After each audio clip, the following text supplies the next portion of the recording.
अब मंडप में माता सीता और भगवान राम पहुंच चुके हैं। गौरी गणेश का पूजन कराया गया। प्रसन्नता से ब्राह्मण पांव पुजवाते हैं, देवता प्रकट होकर पूजा करते हैं और सभी अपने आप को सुखवान समझते हैं।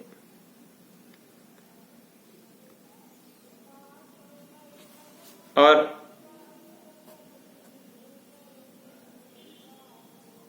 जिस प्रकार जो भी वस्तु सदानंद जी और वशिष्ठ जी मन में चाहते हैं वह वस्तु तुरंत वहां पे उपस्थित होती है और समस्त वस्तुओं से भगवान राम और मां जानकी का पूजन होता है।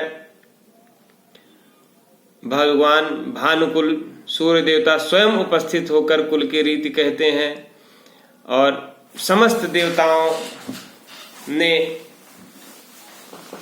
अपनी पूजा स्वयं उपस्थित होकर स्वीकार की। मां सीता को सुंदर सिंहासन दिया गया। राम जी और भगवान राम और मां सीता आपस में एक दूसरे को प्रीति पूर्वक देखते हैं। वह सुंदर मंडप में सुंदर दिव्य व्यवस्था में समस्त देवता स्वयं उपस्थित होकर अपना अपना अंश ग्रहण कर रहे हैं। हवन के समय अग्नि देवता स्वयं उपस्थित होकर आहुति लेते हैं और ब्राह्मण का रूप बनाकर सब वेद विवाह की विधि कहते हैं। विवाह की विधि कहने के लिए समस्त वेद स्वयं ब्राह्मण का रूप लेकर उपस्थित हुए हैं। यानी ब्रह्मांड में समस्त देवता, वेद, समस्त जो भी लोकपाल सब वहां पर उपस्थित होकर अपना अंश स्वयं ग्रहण कर रहे हैं, क्योंकि कोई भी अपना अंश छोड़ना नहीं चाहता है। यह भगवान राम का विवाह है और जब ब्रह्मांड नायक स्वयं देने के लिए वहां पे है आतुर, तो कौन देवता, कौन यक्ष, मुनि, गंधर्व जिसका भी नाम लिया जाए वो स्वयं उपस्थित नहीं होना चाहेगा। सब वहां उपस्थित हैं और अपनी बारी का इंतजार कर रहे हैं कि हमारा नाम लिया जाए और हम पहुंचे। इस प्रकार सब वहां पे उपस्थित हैं। मां सीता की माता जी का बखान भी करना असंभव है। माता सुनैना जो स्वयं ब्रह्मा जी के द्वारा बनाई गई हैं, वह पितृ देवताओं की मानस पुत्री हैं, तो उनका वर्णन भी असंभव है। तो माता सीता की मां सुनैना जी, उनका भी स्वरूप अगम्य है और बहुत सुंदर मंडप में लोकोचार हो रहा है और समय जानकर कन्यादान का समय आ गया। वशिष्ठ, सदानंद आदि शेष मुनियों ने मां को बुलवाया।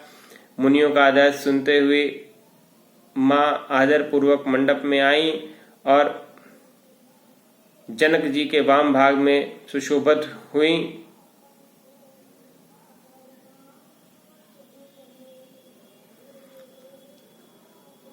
पवित्र जल सुवर्ण के कलशों में भरकर महाराज जनक और महारानी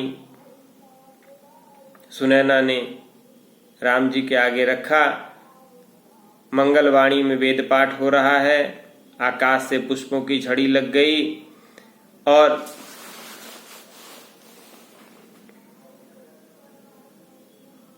महाराज जनक और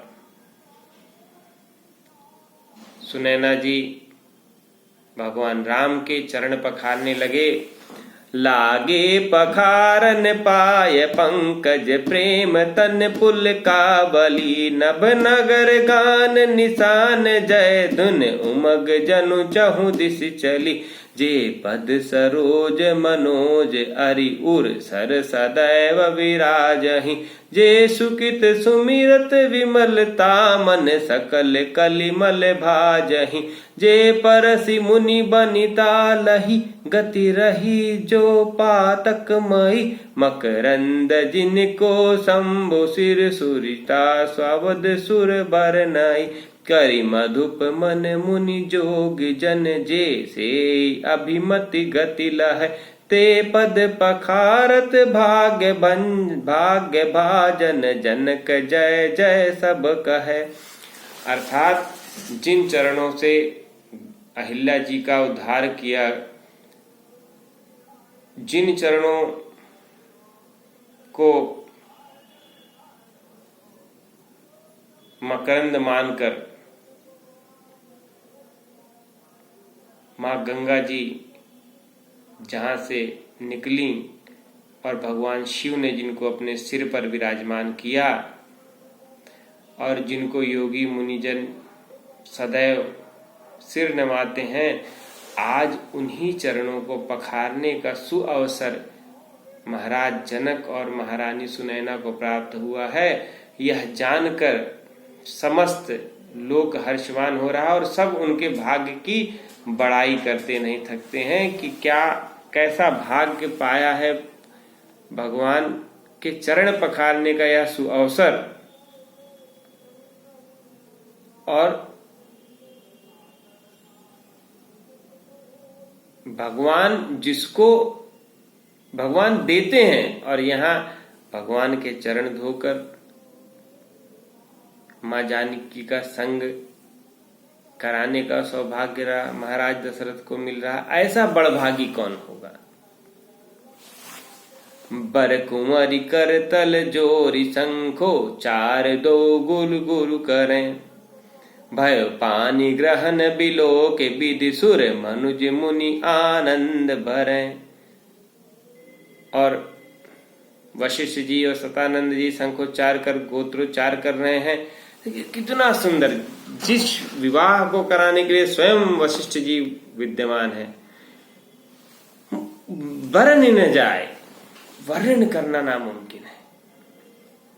और यह पहाड़ी ग्रहण महोत्सव संपन्न हुआ। इसकी अनुपम विधि देखकर देवता मिथिला के भाग्य और अवध के भाग्य को सराह रहे हैं कि मिथिला में रहने वाले लोग और अवध में रहने वाले लोग ये आज देवलोक से भी ज्यादा पुण्य भागी है कि आज इनको यह सुअवसर मिला है कि आज यह भगवान राम का विवाह देख पा रहे हैं।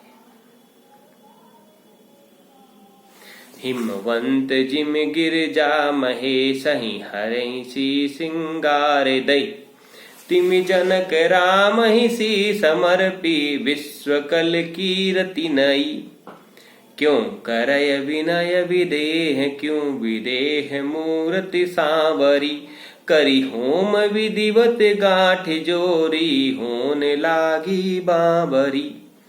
जिस प्रकार हिमाचल जी ने मां पार्वती को प्रभु भगवान शिव को समर्पित किया था, जिस प्रकार क्षीर सागर ने लक्ष्मी जी को भगवान श्री हरि विष्णु को प्रदान किया था, उसी प्रकार श्री जनक जी ने भगवती सीता को आज श्री राम जी के साथ किया। यह मधुर ध्वनि, यह मधुर कीर्तन, यह मधुर जोड़ी सबके मनों को लुभा रही है। और इसने विदेह जो देह में ही नहीं रहते, जो हर समय ज्ञान युक्त रहते हैं, आज उनको भी आत्म भाव में व्यवस्थित कर दिया है। वह स्वयं व्यवहार में नहीं आ पा रहे हैं, उनके मन में इतनी प्रीति आ गई कि आज विदेह भी देहवान हो रहे हैं। चारों तरफ धुंधुवी बज रही है, चारों तरफ इस विवाह का जय घोष हो रहा है। सब एक दूसरे को बधाई दे रहे हैं, मिथिलावासी एक दूसरे को बधाई दे रहे हैं। सुंदर जोड़ी को देखकर सब के नयन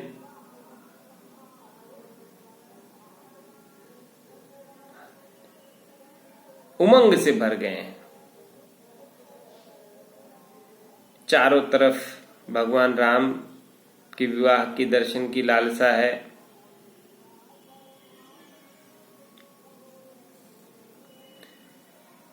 सभी देखने वाले भगवान के इस सौंदर्य, इस माधुर्य सौंदर्य में डूब गए हैं।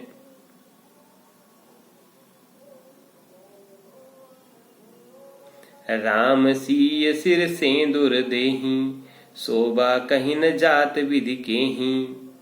अरुण पराग जलज भरिनी के, ससे भूप अहिलोभ अमी के। भगवान श्री राम माँ सीता के सिंदूर दान करते हैं। यह शोभा का वर्णन कहना अतिशयोक्ति है। यह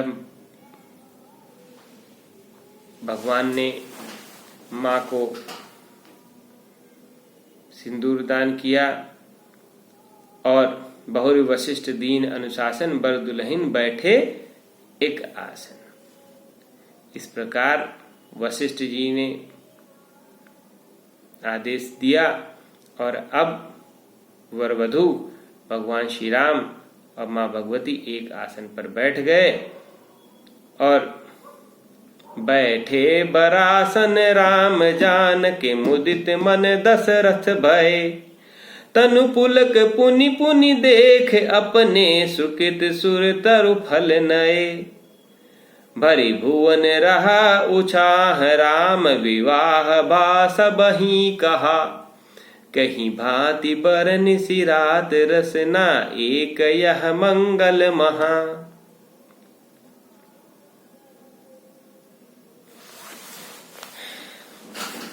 बहुत सुंदर भगवान राम और माँ सीता जी का विवाह संपन्न हुआ।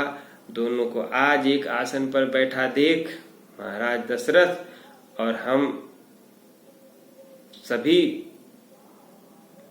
उस सुख सागर को महसूस कर पा रहे हैं जब माँ जानकी जी भगवान राम के एक साथ बैठी।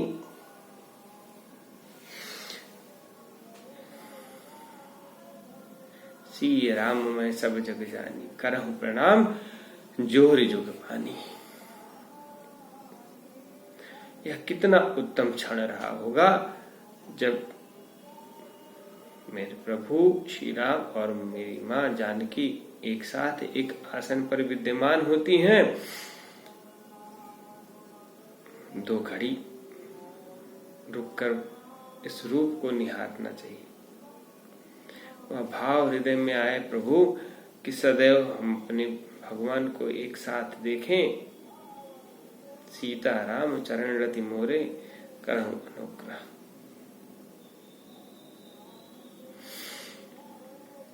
तब जनक पाए वशिष्ठ आय, सुव्यास साज सजाव के।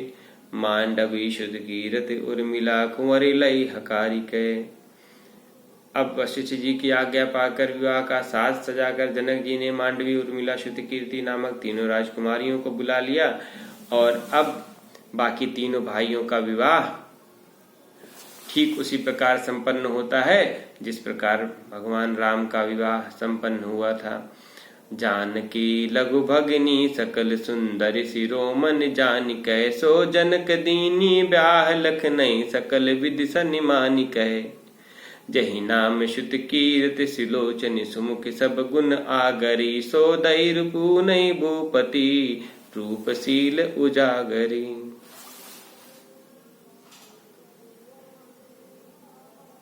अनुरूप बर दुलहिन परस्पर, लख सकुच ही हर सही। सब मुदित सुंदरता सरारही, सुमन सुर गण बर सही।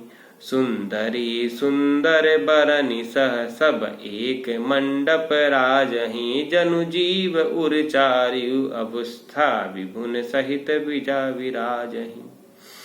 तो चारों वर और चारों वधुएं परस्पर एक दूसरे के स्वरूप, एक दूसरे का अनुरूप होकर एक साथ बैठे हैं और समस्त मिथिला पुरी के निवासी और समस्त अयोध्यावासी एक साथ सबको देखकर मन ही मन हर्षवान हो रहे हैं। और चारों पुत्र वधुओं को और चारों पुत्रों का निहार कर महाराज दशरथ जी विशेष प्रसन्न हो रहे हैं और सबको उचित प्रकार दान दहेज देकर समस्त मांगने वाला तो कोई था ही नहीं, लेकिन फिर भी गोस्वामी जी लिखते हैं कि जो जैसा था सबको उचित प्रकार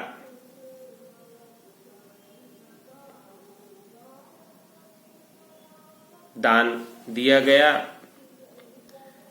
और लोकपाल भी आज उसकी प्रशंसा करते नहीं थक रहे हैं। जिस प्रकार यह विवाह संपन्न किया गया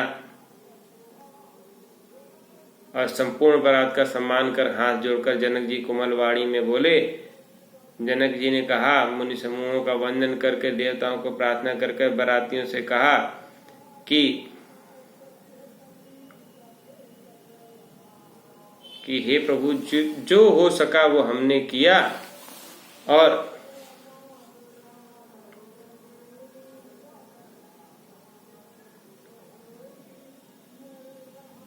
हे राजन, इस वैवाहिक संबंध से अब हम सब प्रकार से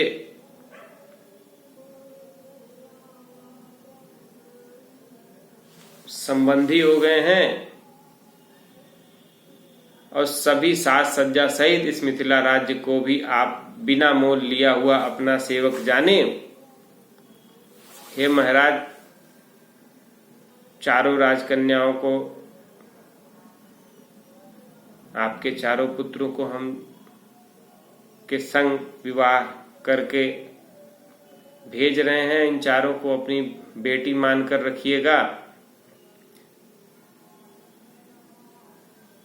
अपराध क्षमिबो बोली पठाए, बहुत है ठीठी कई पुनि भानुकुल भूषण सकल सन्मान विधि समधि किए, कहीं जात नहीं बिनती परस्पर प्रेम परिपूर्ण किए। सूर्यकुल के भूषण दशरथ जी ने अपने समधी जनक जी का सभी प्रकार सम्मान किया और दोनों समधी महाराज जनक जी और महाराज दशरथ जी परस्पर विनती कर सभी को सुखमान बनाते हैं। देवता पुष्प की वर्षा करते हैं और मुनियों की आज्ञा पाकर चारों दूल्हा दुल्हन के साथ कोहबर में जाते हैं और कोहबर की रस्म होती है। और भगवान राम का सुंदर स्वरूप पीली धोती सबके मन को चुरा लेने वाली है। कोई आंख भरकर भगवान का रूप देख ही नहीं सकता है। पीला दुपट्टा भगवान ने बांधा हुआ है, पीत वस्त्र में मुक्ता मणियों के साथ। प्रभु की भ्रिकुटी बहुत ही सुंदर लग रही है, नसिका प्रभु का मन चुरा रही है, मस्तक पर तिलक विद्यमान है और शेष मणियों से गुथा हुआ बहुत ही मधुर और सुंदर मुकुट भगवान ने पहना हुआ है। और मिथिलापुर की नारियां वह सब देखकर अति आनंदवान हो रही हैं। और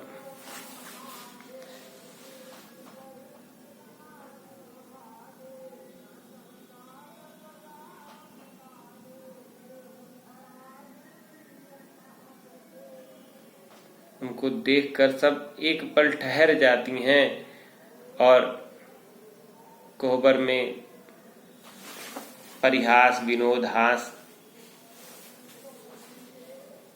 चारों तरफ होता है। माताएं आशीर्वाद दे रही हैं और कोहबर में नारियां भगवान को अपने समीप पाकर अति हर्षवान हो रही हैं और भिन्न भिन्न प्रकार के खेल और परिहास हो रहा है, क्योंकि यही एक पल है जो भगवान का और मां सीता का उन माताओं के साथ है जो शायद राज समाज में न जा सकें, बाहर नहीं जा सकती हैं। एक वो प्रेम का पल है जो राज समाज की रानियां स्त्रियां वर वधू के साथ बिता रही हैं। और फिर कोहबर की विधि संपन्न कर के चारों राजकुमार बाहर आते हैं बहुओं के साथ।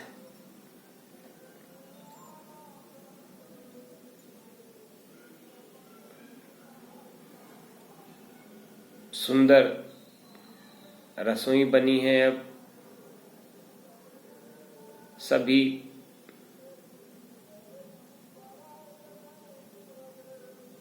सुंदर सुंदर पकवान ग्रहण करते हैं और सभी का चरण पखार कर जो श्रेष्ठ जन थे सबको राजा जनक ने उचित आसन पर बैठाया और पुनः पुनः भगवान के बहुरी राम पद पंकज धोए, जे हर हृदय कमल मह गोए। बारातियों को सबको भोजन के लिए कह दिया गया और सबको बैठाया गया और पुनः राजा जनक ने एक अवसर जानकर भगवान का बहुरी राम पद पंकज धोए, जे हर हृदय कमल मह गोए, तीनी भाई राम सब जानी, धोए चरण जनक निज पानी।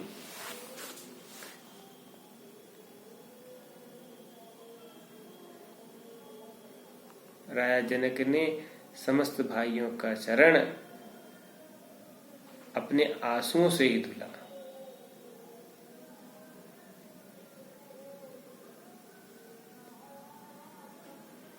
सबको आदर पूर्वक बैठाया गया। पान की पत्तलें लगने लगीं, इसमें स्वर्ण की कीलें लगी थीं, मणियों से सजाया गया मेज, थाल, सुंदर सुंदर स्वाद से युक्त पवित्र दाल भात, कामधेनु के घी से बना हुआ भोजन परसा गया और समस्त बारातियों ने भोजन किया। वेद युक्त भोजन बना था और बारातियों को भोजन करते समय मिथिला की नारियां, अवध की नारियां और पुरुषों का नाम ले लेकर मधुर स्वर से, जो हमारी तरफ प्रचलन है गरियाने का, जैसे भोजन शुरू होता है तो भोजन तो अब तो विवाह सब नारी गारियां शुरू कर देती हैं, सब सुमधुर गालियां देने लगीं और सुंदर गालियों की भी बड़ी शोभा होती है कि ये सुंदर सुंदर सबके नाम से, सबके संबंधों से चुहलबाजी की ये गालियां होती हैं और जिनको सुनकर सबको हंसी आती है। और उसी प्रकार महाराज दशरथ जी भी हंस रहे हैं। सब एक बहुत सुंदर भाव में भोजन हो रहा है। जनक जी ने फिर तांबूल देकर बारातियों सहित दशरथ जी का सम्मान किया और सब प्रसन्न मुख होकर जनवासे की ओर चल पड़े। इस प्रकार यह विवाह संपन्न हुआ और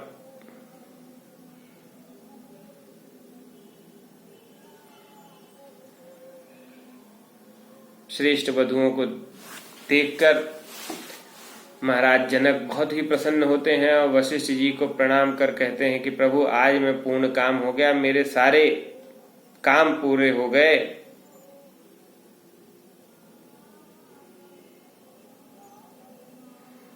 ब्राह्मणों को बुलाकर गौदान किया गया, सभी मुनि समूहों को बुलाया गया और 4 लाख कपिला गौवें मंगाई गई और उन सभी को अलंकृत किया गया और सजाया गया और प्रसन्न मुख होकर महाराज ने उन ब्राह्मणों को दान दिया। महाराज दशरथ बहुत प्रकार विनय करने लगे और बोले, हे महर्षियों, आज मैंने जीवन का लाभ प्राप्त किया है। और इस प्रकार रघुकुल को आनंदित करने वाले महाराज दशरथ जी ने सभी याजकों से पूछ कर जो जिसका जिसको हाथी चाहिए था हाथी दिया, जिसको घोड़ा चाहिए था घोड़ा दिया, सब कुछ दिया गया। बिरदावली पढ़ते हुए, महाराज की गुण गाथाएं करते हुए सभी ने जो है महाराज का जय जयकार किया और विश्वामित्र जी के चरणों में सर नवाकर राजा दशरथ कहते हैं, जनक स्नेह शील करतूति नृप सब भांति सराह विभूति, दिन उठि विदा अवधिपति मांगा, राखई जनक सहित अनुरागा। और चक्रवर्ती दशरथ जी महाराज जनक जी के स्नेहशील और उनके ईश्वर की सर्व प्रकार सराहना करते हैं और प्रतिदिन अब दशरथ जी राजा जनक से कहते हैं कि भाई अब बारात लेके जाना चाहिए, और हर दिन जनक जी उनको प्रेम से रोक लेते हैं। इस प्रकार बहुत दिन बीत गए और कोई अपने घर, सब बारात में ही रुके हैं, मिथिलावासी भी बारात में रुके हैं, अवधपति भी बारात में रुके हैं, और कोई घर जाना देना नहीं चाहता है बारात को। और इस प्रकार जब यह बहुत दिन बीत गए तब विश्वामित्र जी ने और सदानंद जी ने जाकर राजा जनक को समझाया कि अब महाराज दशरथ को आज्ञा दीजिए, क्योंकि अब उचित नहीं है बहुत दिन निवास करना, और यह प्रेम तो नहीं छोड़ा जा सकता है, लेकिन विधि को भी आगे बढ़ना है, इसलिए अब महाराज दशरथ को आज्ञा दे। और तब महाराज जनक ने ऋषि विश्वामित्र की बात मानकर रनिवास में सूचना दी कि अब बारात पुनः अपने गंतव्य को वापस लौटना चाहती है, तो अब तैयारी करें, अब माता सीता को विदा करने का समय आ गया है। और यह सुनते ही मिथिला में लोग व्यथित हो गए, यह जानकर कि अब प्रभु का और माँ का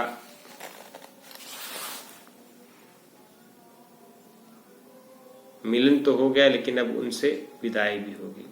विदाई और किस प्रकार भगवान राम